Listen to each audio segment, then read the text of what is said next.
This is A Course of Love, reading 84. We are in the chapter, The Embrace.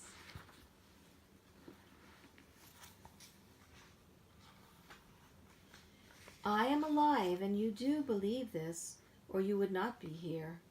Yet you think not of me living, and imagine it not. Christ reigns in the kingdom in which I live, just as Christ reigned within me on earth.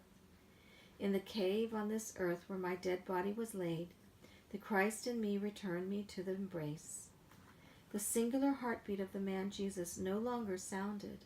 My heartbeat was the heartbeat of the world. Imagine a body in a cave in the earth is in the planet in the universe. Each cradles the other. None are passive. None are dead.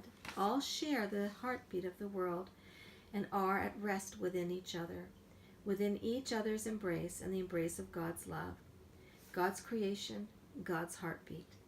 God's heartbeat is the source of the world, the soul of the world, the sound of the world in harmony, existence with no beginning and no end, one embrace, all in all, none lesser and none greater, for all is all. One is one. There's no longer cause for alienation, nor for the feeling of abandonment so many of you have felt. You are now within the embrace where all such hurts are healed. The world does not exist apart from you, and so you must realize your compassionate connection. The world is not a collection of cement buildings and paved streets, nor of cold, heartless people who would as soon do you harm as good. It is but the place of your interaction with all that lives within you, sharing the one heartbeat. The heartbeat of the world does not exist apart from God. The heartbeat of the world is thus alive and part of you.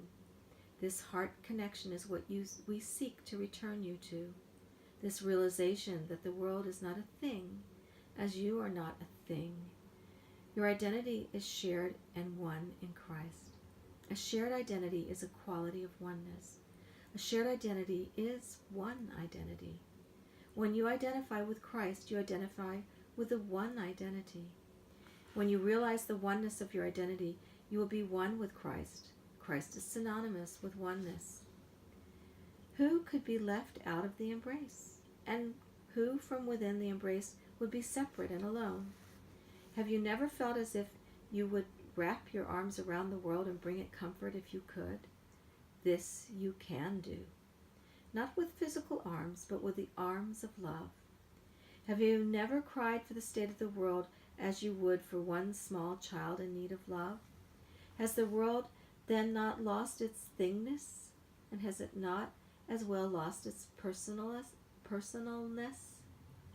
Are your tears not shed for what lives and breathes and exists along with you? And is the you who sheds such tears a personal being, a thing, a mass of flesh and bone? Or are you, like the world you cry for, devoid of thingness and a personal self? And when you have leapt for joy at the world's beauty, has it not leapt with you, returning grace for grace?